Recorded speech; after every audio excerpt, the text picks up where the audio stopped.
California. It was taken from an altitude of more than 70,000 feet. Obviously, most of the details necessary for a military evaluation of the airfield and its aircraft are clearly distinguishable. I show you this photograph as an example of what could be accomplished through United Nations aerial surveillance. Undismayed by Soviet Premier Khrushchev's attitude while in Paris, the President outlines these policies for achieving peace. First, we must keep up our strength and hold it steady for the long pull. A strength not neglected in complacency, nor overbuilt in hysteria. So doing, we can make it clear to everyone that there can be no gain in the use of pressure tactics or aggression against us and our allies. Second, we must continue business-like dealings with the Soviet leaders on outstanding issues and improve the contacts between our own and the Soviet people, making clear that the path of reason and common sense is still open if the Soviets will but use it. Third, to improve world conditions in which human freedom can flourish, we must continue to move ahead with positive programs at home and abroad, in collaboration with free nations everywhere. In doing so, we shall continue to give our strong support to the United Nations and the great principles for which it stands.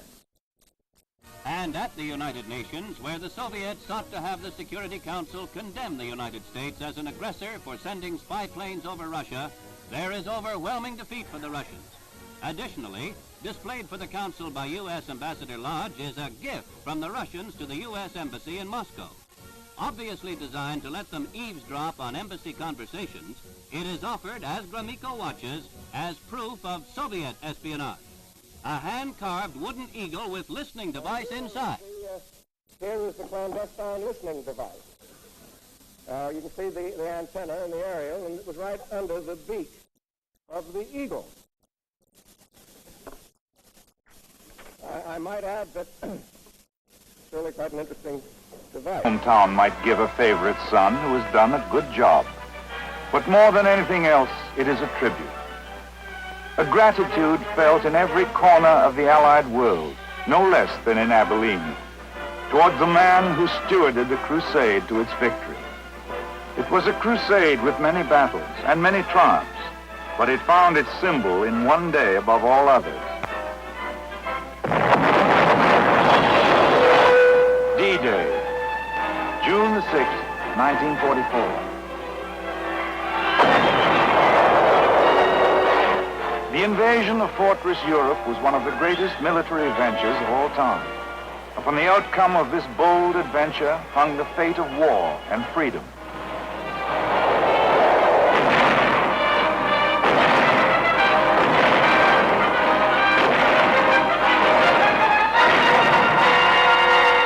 It was because so much of man's hope had been bound up in the success of this adventure that the architect of that success found the hearts of the people open to him from Europe to the town of his boyhood, where the adventure of Dwight D. Eisenhower, the man, began.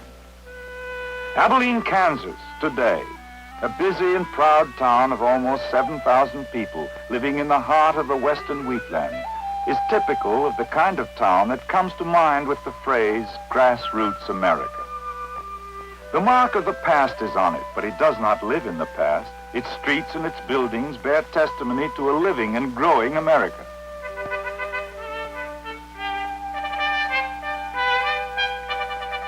One of its newest and proudest buildings is the Eisenhower Museum, which carries forth the spirit and the history of the Eisenhower family of Abilene.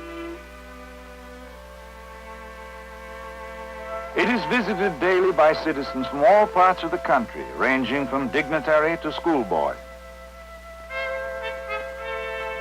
Inside the museum, the life of Dwight Eisenhower, boy and man, is depicted in a series of murals.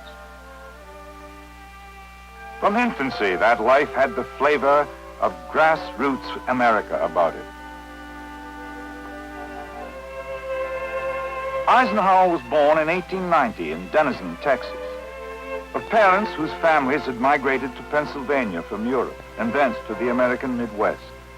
Young Eisenhower's parents had lived in Abilene before his birth, and it was to Abilene, once the wild town at the end of the Chisholm Trail, now a peaceful village of the plains, that they returned when he was an infant. And it was here that he grew to maturity through a childhood that was active, eager, and happy. An experience shared with devoted parents and spirited brothers. A childhood as rich in the important things of life as ever graced the development of any man. It was an active boyhood in which sports played an important part. He excelled at baseball, both in school and on a vacant lot next to his home. But football was his first love, and his high school coach called him the most outstanding tackle in the valley.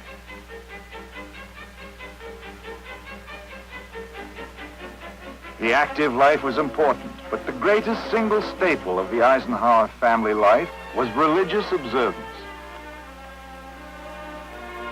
The family home in Abilene shows the influence of that serious religious conviction.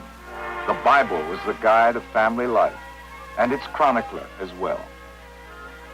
On the wall of the bedroom shared by Dwight and his brother Edgar still hangs this simple testament of faith: "Thy will be done." It was a home of patriotism as well as faith, and of respect for things of the mind. Work, constant and hard work, was also a staple of the family routine.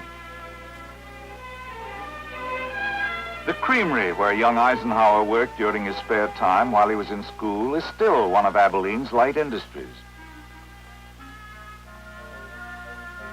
In this way, and by these standards, young Dwight Eisenhower grew to a manhood the world would one day know well. He was 20 when he left Abilene for the military academy at West Point. Many a great American has begun his march into history as a cadet on the by using rare archival footage. We'll trace the incredible final journey of Dwight D. Eisenhower, from his deathbed in Washington to a unique burial ceremony in his simple hometown of Abilene, Kansas.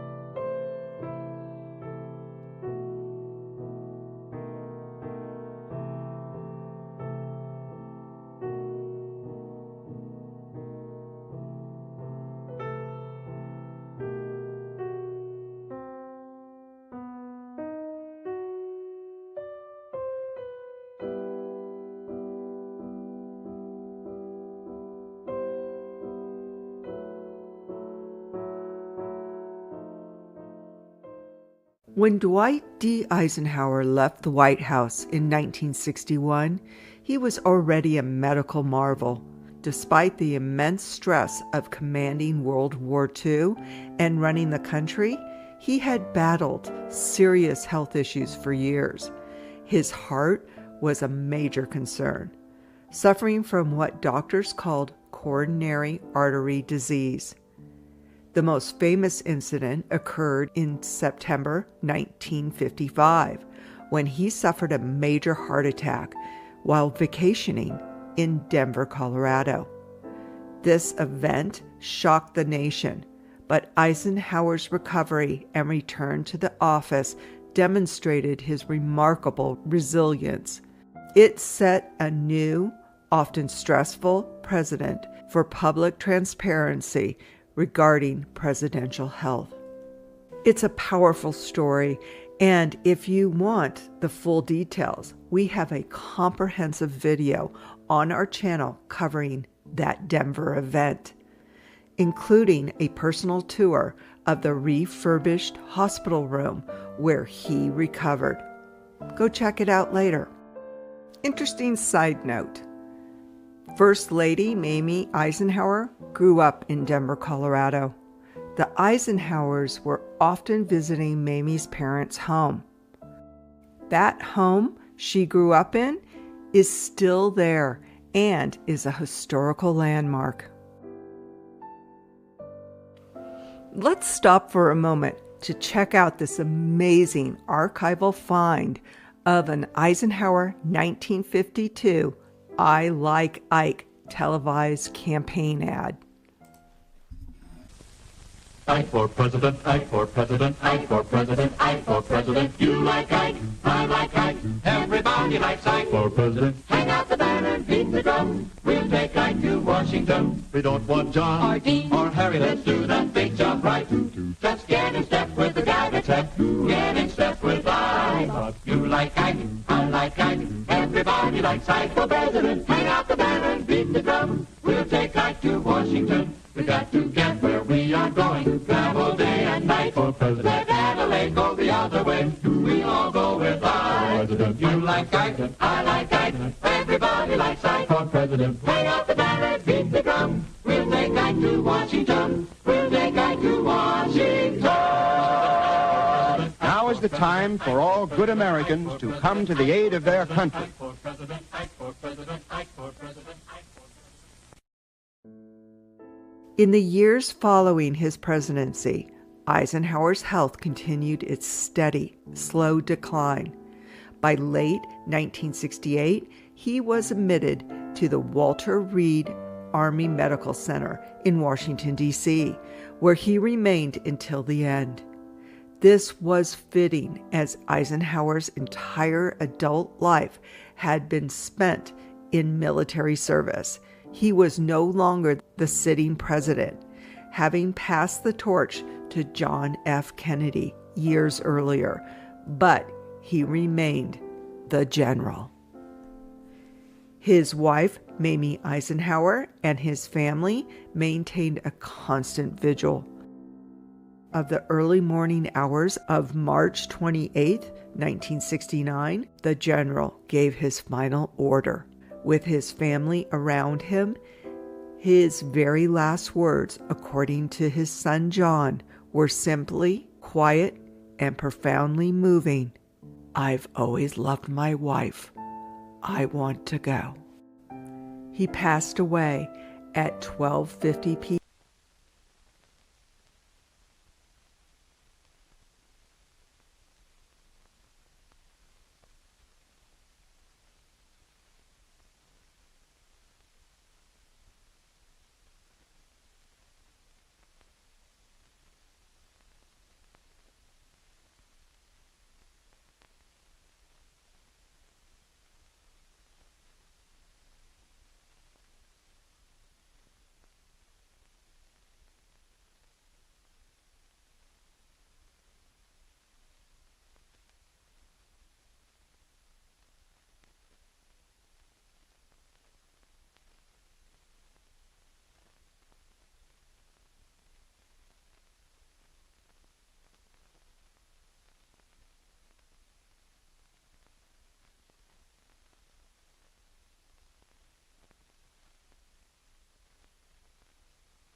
The American people, through their elected representatives, have made it clear to the world that we are united here at home in our determination to help a brave ally and to resist communist armed aggression.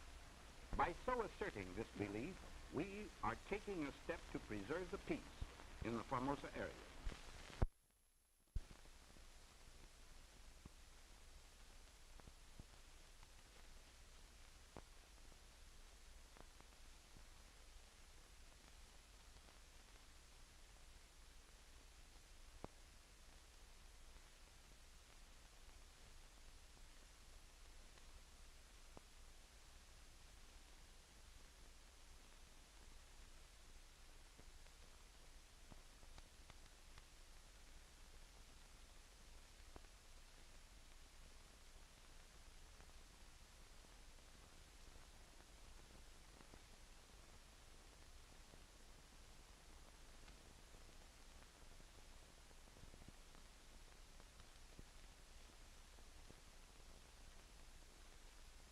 Which will reach a climax when Soviet Premier Khrushchev comes to Washington.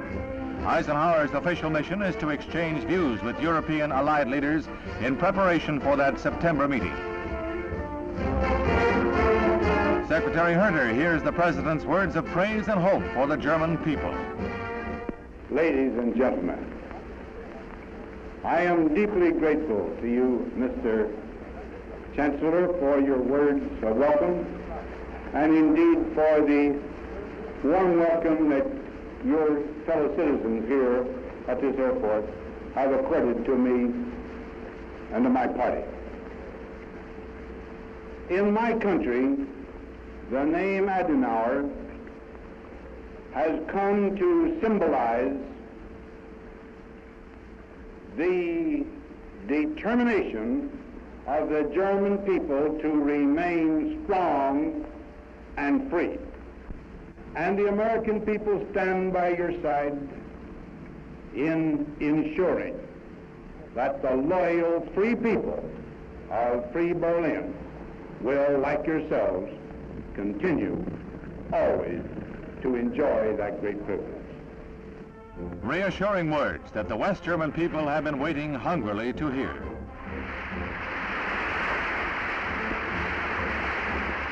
"315,000 cheering people line the 20-mile route from the airport. Eisenhower's determined refusal of Soviet demands to leave Berlin have made him one of the most popular men in West Germany.